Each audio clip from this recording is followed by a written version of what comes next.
Wait till you get these. This is awesome. Okay. Looking forward to it. My mitts. Ooh, that feels good. Welcome to another episode of Manhood and Manicures, a show where real men talk real life over manicures. I'm your host, Danny Loganyemi. We're back at Polished Natural Nail Bar. I'm back with a great friend of mine. He is a serial entrepreneur. He's a nonprofit founder. He's also a family man. I'm talking about none other than a local hero, Mr. Ray Miles. Let's welcome him to the show. What's up, Ray? Welcome to Manhood and Manicures. What's going on? How you doing? Thank you for having me. Of course, of course. How about we hop right in? Sure, let's do it. You founded something called Frontline Millionaires, and I want to just start right off the bat with, what is that? Where did the name come from? What's the concept? Tell me about it. Yeah, so the vision came to me in around 2018, 19-ish. Was inspired by the great Nipsey Hussle. He had it in one of his tracks called Keys to the City, Part 2, and he said Frontline Millionaires, and I heard it in the context that he said it in, and I just wanted to embellish on it. I thought it would be a great movement. It resonated with me big time, and I felt like it resonated with a few people that were around me, and we just wanted to start a movement ultimately. So what all consists of the movement? The movement consists of, it started off with a clothing company and a nonprofit. Okay. Frontline Millionaires, we added a definition to it, which is first responders in any situation, but calculated individuals who understand risk and reward. So we wanted to, say, hey, on the front line and be able to let people know you have to be able to take a risk, but be calculated with your risk and reward, of course, millionaires, whether it's a mindset or if it's, the tangible income. Yeah. So you talked about like the influence of Nipsey. Yep. Music has an influence on your life? Oh man, I'm a music. I'm an 80s baby. Oh yeah. So like where does music come in? How do you flow with it on the day to day, and how does it influence how you move? Oh, like whenever I'm feeling like I need to like morale down, or just needing some music, whether it's jazz, whether it's rap, whether it's soul, whether it's reggae, whether it's anything, I just love music. Yeah. I like to say I'm a walking boombox. Oh, for real? Yeah. All right. I wish I could test it. I don't really know music like that. Okay. But maybe I can learn. So like you grew up in Phoebus. Yes. Tell me about the upbringing. Tell me about Ray growing up. Yeah, so great question. Grew up, my grandparents had 13 children on my mom's side. Wow. So me and my mom, we lived out in D.C., then we came back, like a lot of, parents had to come back home. So I grew up in a house by and large where it was probably about 10 people to a 3-bedroom house, 1 bathroom. Wow. And, so growing up like that, having a sense of, always having to share, always never really having your own space, always, and just wanting to do better, and growing up seeing, the family really, tight-knit and looking out for each other and stuff. So I do have a younger brother, a sibling. He's 7 years younger than me, but growing up in Phoebus, it was, in Hampton, we're majority as far as population. Phoebus was one of those typical inner city schools, and it was fun, but yet a lot of life lessons. And what are some of those life lessons that people that may have grown up in a similar situation as you? Sure, just overcoming adversity, beating the odds. Yeah. Whether just from the influences, from peer pressure. I've had friends, that's not here anymore. I have, people that I used to hang around that just doing things that were, that wouldn't be, conducive to one's, growth. And I also have friends who are doing well now, family men, and, and also, self-sufficient. Yeah. And those are all things that we ultimately all strive for. You started a few things. We already talked about Frontline, but you also have other businesses. You grew a contracting business. In fact, I think I heard you say on another platform that construction saved your life. Yeah, it did. So me, when I was coming out of high school, didn't really have good grades, didn't really know about the ins and outs of, going to college, because I really didn't utilize my guidance counselor like I probably should have been. Yeah. But when I did, when I was dating a female and she was talking about college and everybody's talking about college around you when you're in like 11th grade, and I started taking things seriously, I I dialed in. I focused. I took junior college route. Then I transferred over to a 4-year. Okay. And once I graduated from the 4-year, I saturated the mark on my resume, and I didn't get nothing stuck. I really couldn't get a job outside of working warehouse work or working independent living type, security. And so I took a test with a temp agency, and it told me about myself, things that I really didn't know about, know. And so I just built on that. And my father had asked me, did I want to get into construction, which he had been in. And I said, nah, I want to be in construction. Construction wasn't cool. Even like now, a lot of the youth, they think about trades and they think it's not cool. I got into it, and the rest is history. Yeah, and you still use that platform to educate and help other people grow, right? Even through your primary business, I see you talk about a lot. You educate folks on contracting and all that. Doesn't that just dilute your chances? Why give other people the keys to success? Oh man, because it's so much opportunity out here. I think in our culture and just in the world, sometimes we want to hold tight to things as if it's ours. I mean, it's ours to share. It's not really ours to try to keep and gatekeep. I'm not a gatekeeper. Yeah. I don't like gatekeepers, for the record. In the federal space and local government, in government contracting, in any space, it's a lot of opportunity there, and I don't think that a lot of us within our culture understand that. And so to be able to, and every opportunity isn't for me. Yeah. So just like every woman isn't for me, if we men right here talking, right? So just every person isn't for every person. Yeah, and you have the humility to recognize that, to admit it, and then to also still help other people. Correct. Yeah. That's amazing. That's dope. Hey friends, I'm Olalu Ogunyemi, U.S. Marine officer, author, and mentor, and founder of ParentChildConnect.com. At Parent Child Connect, we believe that leadership starts at home. That's why we provide tools and resources for parents, teachers, and mentors to connect with and guide the next generation of impactful leaders. Come join us at parent-child-connect.com so we can inspire, connect with, and lead the next generation of impactful leaders.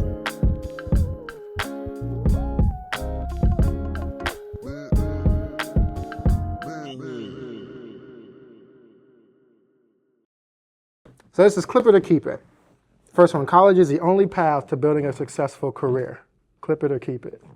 Clip it. All right. Why? Because I think that there's other avenues that that you don't necessarily, think about the IT industry now. You don't necessarily need a college degree to make 6 figures. You can go out and get certifications. If you're talking about the industry that I'm in, or even the industry that we're in right now with getting our nails. Those are certifications. Yeah. And you can, and once you get your certification pass test, go to the DPOR. You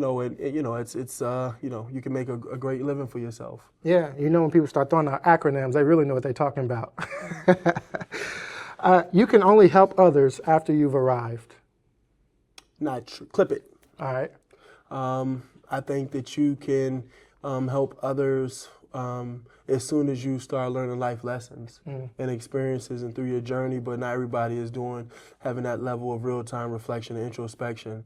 And not everybody is looking to refine every day they wake up. Yeah. So, but once you start doing that, you don't always have to share with you what you've earned. You can share what you learned. Yeah, that's dope.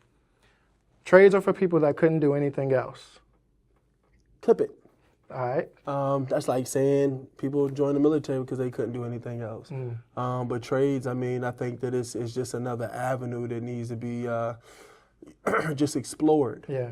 And once you, at the end of the day, everyone who inspires to have their own apartment, house, vehicle, those are all trades. Yeah. So if you aspire to have your own vehicle, you might want to learn how to change oil. Yeah. If you aspire to have an apartment or a house, you might want to learn how to, do your electrical or be able to change a light. All those different, plumbing. But so I think clip that for sure. Good.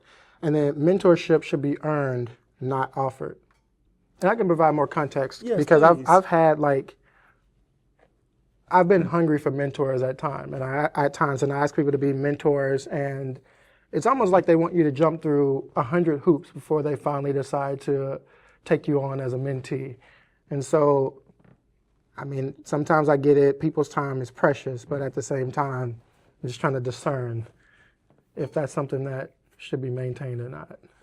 All right, I got you. I understand. So for me, even in sports, I was always like the underdog, right?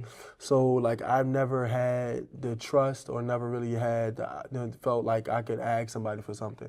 I mean, even when I was in college, I was trying to get, a co-signer for an apartment. You know what I mean? I couldn't even call home for that. But being able to like have the mindset of working, going to get what you're looking to achieve. And about time that I started seeking mentors, I had already established something enough for them to be able to acknowledge it in a way of like, oh, he has that it factor. Yeah. So as far as being able to seeking a mentor and being first to understand that process of even being a mentee, it's been a journey. So to answer your question now, I would say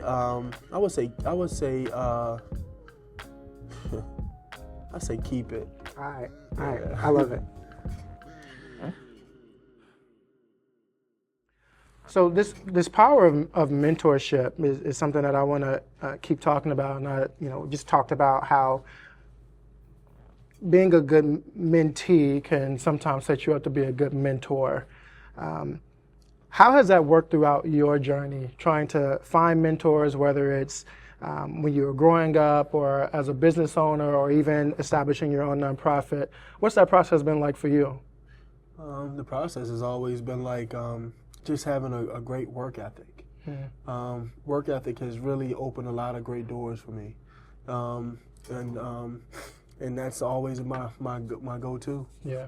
So it hasn't been really, and by having a great work ethic, it makes individuals look at you from a whole standpoint. They want to know how you speak, how your mind. They try to really fully assess you.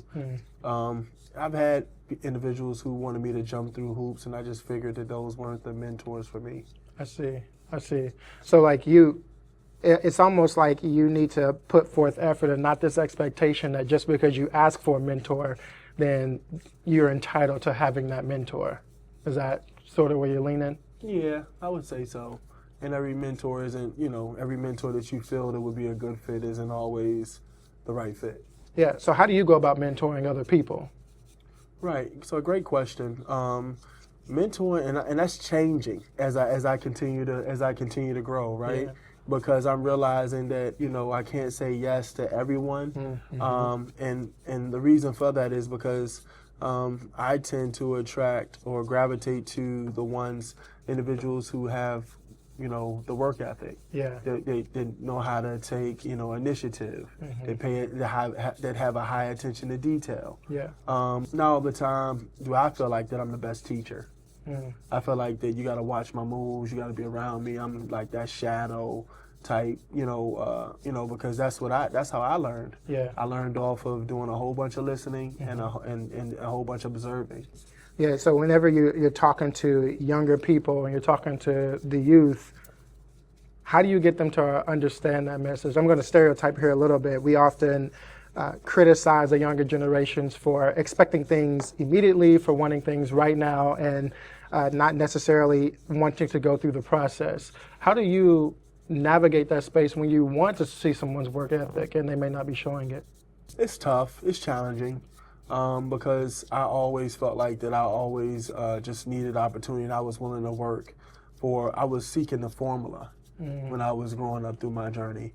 And so the young people, I feel like that they need to seek the formula, and so that way they can really, work on the execution piece. Yeah. And but I understand the whole, I want it now, I want to get it, that whole microwave. I mean, because of the mindset, because I went through it, and sometimes I still go through it now. I mean, because there's levels to it, right? Yeah. I mean, sometimes you feel like, man, I want this size type project, and but am I really truly ready for it? And that takes being real with yourself. You mentioned the word introspection earlier, and that's one of my favorite concepts, just through my education and just what I try to be self-reflective. That's really one of my favorite concepts. Where did that come from for you? How did you learn how to be introspective and try to keep that microwave mentality in check? Mentors, having people around me that are doing much better than I. Yeah. You know, who are at a place in life where I want to be at. Relationships, in general, you know, those type of things. Just being around, having a circle of individuals who have different perspectives on life, different goals, different values. Those things help keep you grounded and help you really truly understand what, you know, like, you know, just navigating, just helping you navigating through this life. You know, I can't speak for everybody, but a lot of us in our culture, like we're, you know, as just becoming, you know, walking into manhood, you know, we don't always have the answer. So we're, you know, at a certain point in life, you start seeking for like, okay, all right, I can see myself, you know, even if it's like, even when you're growing up, you know, you be like that cool kid on the block or a cool guy on the block, and you like, man, I wanna walk like him, I wanna dress like him, or even somebody, an influencer that we say now that may be on social media or on TV, you know, saying, hey, I like that person's style or how they did this or how they did that, and you mimic it or imitate it in some degree, and you know, and ultimately you have to find out and navigate if it's a good fit. Yeah. I'm going to switch gears here a little bit. You hooped. You played ball like I did. Tell me about that. What was that like growing up and just finding what I believe, in my humble opinion, to be the best sport? My son's going to probably watch this and say, what about football? And I love you, son, and you can have your thing. I believe that basketball is the best sport. Basketball is a wonderful sport. Yep, I have great respect for basketball. Basketball taught me a lot. Basketball, I failed in basketball, and I've succeeded in basketball. Yeah. You know, from coaches to teammates to long life friends today. The respect that you get, the respect that you look to, you know, have that you've earned through the sport, the life challenges and just experiences has been, you know, tremendous to me. The trauma that sports have brought. That's so interesting. Not a lot of people talk about that.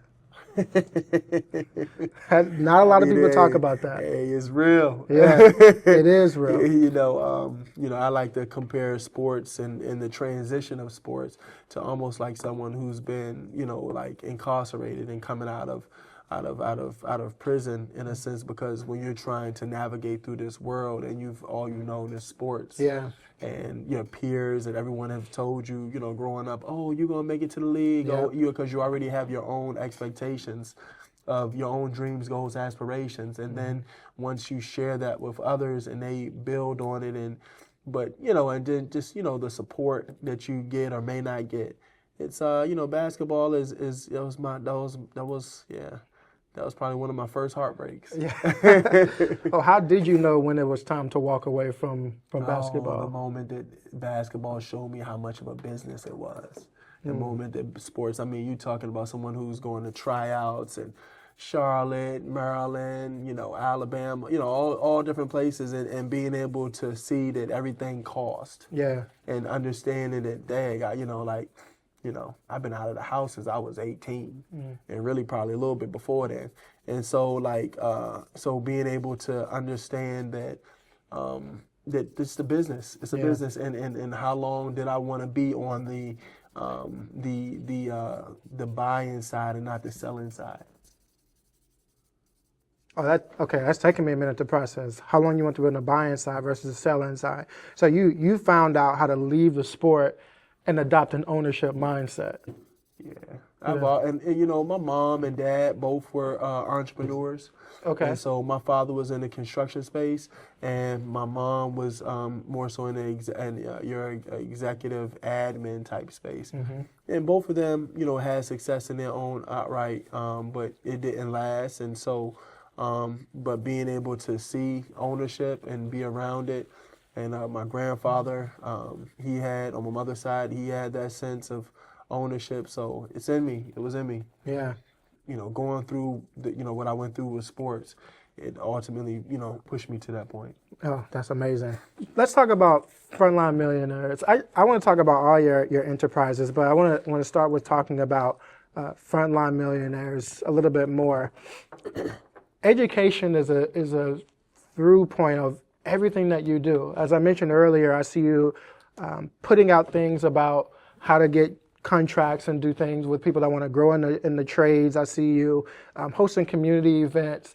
I hope you talk about the pillars of your nonprofit. Just talk to me about this education and opening up the portals for people that may not even know that they're there. Sure. Yep. So Frontline Millionaires University, it was started in 2019. We started off donating to the hospitals during COVID. So we went to Temple Hospital in Philadelphia. Okay. Went to a few hospitals in Norfolk, and started off, we partnered with chefs and, just wanted to give a sense for the front line. Yeah. Because that's what we're about. At Frontline Millionaires University, we have 5 pillars: education, health and wellness, workforce development, financial literacy, and reentry, justice impacted. Okay. The reason for justice impacted is because reentry more so focuses on one aspect, but a lot of people have been justice impacted by their parents going to prison, and it just opens, it opens the lane up more for more impact. It draws that picture closer for our community and the things that the things that are truly important in one's life, like keys to life in a sense. Yeah, yeah.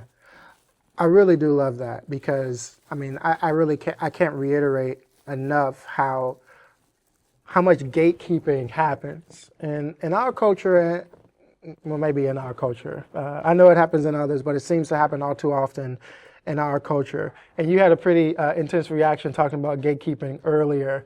Tell me more about that. What experiences have prompted you to be less of a gatekeeper and more of a mentor for all? The reason why I'm anti-gatekeeper is because gatekeeping, it doesn't, like we don't know, like tomorrow's not promised, right? Yeah. We don't know how long we're here. We all have 24 hours every day. And I'm really passionate about youth. When I was a young person, all I knew was, I wanted to make money. When I ask the young people that, and they get that same response, it draws me closer to them because it's like, man, I used to be you. Yeah. Like my name is Ray Kwan. I advertise myself as Ray because when I was starting my, company, I came across a lot of gatekeepers, whether I was, saturating the market with my resume and I didn't know any better, I guess, and I just had my name, Ray Kwan on my resume and I didn't get any calls back. Wow. Or whether when I started my construction company and I had Ray Kwan on my business cards and individuals would look at my card, pluck it, mispronounce my name, all those different things that you go through. And then when you actually navigate through your space or your industry, and then you have to, try to draw up work, you come across individuals who have a mindset of, oh, well, they don't deserve this. It's been several times where I've won projects and I've been called into rooms and got interrogated after I've already won the project just so I can prove myself. I prove myself with my paperwork that we submitted, but I also have to prove myself throughout the whole project, from the time that I executed a contract that's been submitted to the time that and it's just the way of life. It's just how it is. And then there's been times where I just don't get the opportunity due to someone who doesn't believe that I'm qualified. Wow. So you're always open to you're always at their their level of discretion or their judgment. That bothers me a lot. That bothers me. First of all, I think names are very important, and Raekwon, and you can imagine a last name like Ogunyemi. It's how do I put this? It can be challenging, but that's not my problem. Correct. That's not my problem. How do you become more comfortable with who you are, even when you navigate those spaces, knowing that there are times where you have to jump through hoops that other people aren't jumping through? I look at it like that somebody was a trailblazer for me.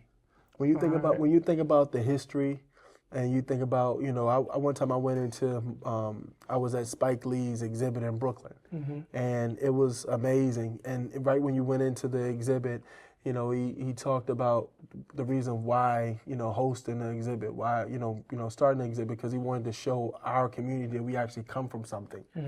And so to be able to see that and understand that, I want, the youth, I want my children to be able to know that they come from something, like being able to provide them with those affirmations, throughout the day, like when they wake up, before they go to bed, when I'm taking them to school, before they leave out the truck, all those different things, because it's important that, the world is going to throw so much at you. Yeah.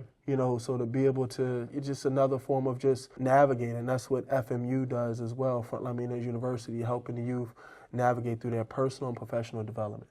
Yeah, dude, I love that so much. There's a word that gets thrown around very often, and I'm starting to become desensitized to. It's called legacy. But for lack of better terms, I'm gonna stick with legacy for now. How do you balance building a business, having a nonprofit, while continuing to pour into other people? Because that sounds like a lot. And you have a family. And it's not even all of it. Yeah. Every time I talk to you, I learn something else that you've done or that you do. So I'm not surprised. Yeah. So I'm juggling probably about 7 different businesses. Wow. I told y'all he was a serial I mean, entrepreneur. And so between construction, nonprofit, podcast, clothing company, commercial real estate, or real estate because residential and commercial, being a father and an active present father. Yeah. I mean, that's so it's Hold on, that's a big deal, Ray. Being an active and present father, I don't want to gloss over that. That's a big deal. And to be able to say that and do that, I want to make sure people know, and that that's a good thing. And we need fathers to be present and active. Yeah, thank you. I didn't mean to interrupt. No, man, you good, man. It's it's the only way that I know. Yeah. I mean, it's the only way I know. So, but yeah, those it's a tough juggle. But at the end of the day, like we, going back to Frontline Millionaires, definition, the risk and reward. I mean, it's the reward is unmatched. Yeah. How do you calculate risk in business? Whenever you're talking about all these different endeavors, where's your risk tolerance, and how do you determine whether you're going to do something or not? Great question, man. I'm a risk taker by nature. Not even, it's just like, you could, if I'm, motivated, inspired, and it's the right energy, and it makes sense, it's logical, and it has some methodology to it, and at this juncture, it has to be a certain level of a business. Yeah. Like it has to be like a 7-figure business, and so, but I'm a risk taker. Yeah. I can't even help it. Can't deny it. I'm a risk taker through and through. I gotta ask, have there been times where you did something and you were like, I will never do that again? Man. Yeah, and then when you say that and then somebody comes with another bright idea, or you have this bright idea that you feel like, how it is, these ideas come to you in the wee hours, and you thinking like, man, this is a for sure, I got one, and so you get right back, caught up in it. I mean, I like to say that's the real American dream, that whole risk taking. Yeah. You do a lot, and like I mentioned, every time I talk to you, I learn of something new. What's on the horizon? What's next? On the horizon is I'm opening up a consulting realm, division under my under FMU, which is something that I didn't really foresee, but I'm launching it, and I'm also getting more in tune with technology in the technology space. I'm developing a few AI agents, and I'm also working on a video game. Oh, in the construction space. Really? Mm-hmm. Oh, that's pretty cool. Because I want to be able to show the youth that construction can be fun, that it can be, trades can be fun. It can be very lucrative for them. It can help them with, some self-sufficiency. So you have to be able to grab the youth where they are. It's not like the youth is out here all the time on the street playing football, basketball, baseball. They're doing it virtually. Yeah. Yeah. They're in the house. You know, they're you know, the VR, the AR, the ML, that stuff is huge. Technology is growing, AI is growing. Yeah. You talked about something earlier about you took I'm assuming it was like a career assessment or something like that whenever you were trying to find jobs.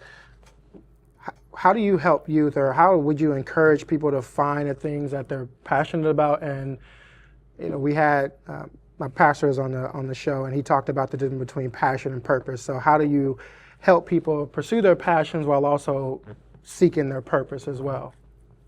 Yeah, so I mean, we have this, and we're fine-tuning this program, this assessment. We're bringing this new assessment based off of what's it called, the Braggs. I forget exactly what it's called, but it's an assessment, and it's older, and it gives you avatars and to tell you more about yourself.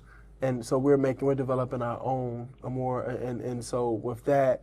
Helping individuals learn about their passion, walking your passion. Mm-hmm. That was me. I wanted to do construction. That was my means to an end, so that I can be able to get into the nonprofit space. The nonprofit space is something I really am passionate about, something I've really been wanting to do for a long time, since the beginning, but needed to be able to have certain relationships and certain, resources in order to do it.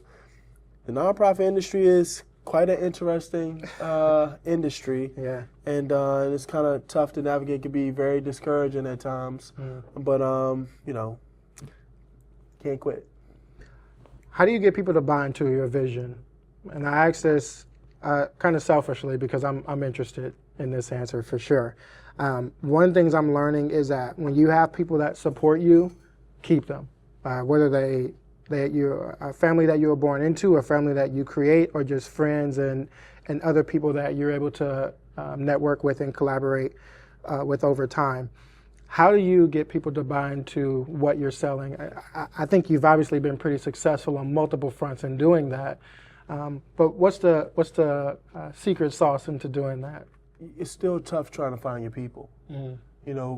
People, you got to navigate through opportunists. You got to navigate through people who are just out here, faking and just trying to, latch on, to you. Then you got people who actually, want to be able to help you and want to be able to put feet to your vision. But they need that guidance, and you have to be able to have that time to be able to provide them that guidance and teach them. And then you have people who just don't have a clue or don't know, and you have to be able to pinpoint, what is it that your need is, and I didn't go into everything like that, knowing what kind of people I really truly needed. But because I've generated some level of buzz and I'm able to speak to my vision, I do give people a try, and to be able to see, and only time will show. Only time. So it's like one of those things you can't really cheat, but you have to keep a strong network. That helps too. Well, Ray, thank you so much for coming on Manhood and Manicures, man. This has been amazing. The pleasure's mine, man. Thank you for having me. Of course.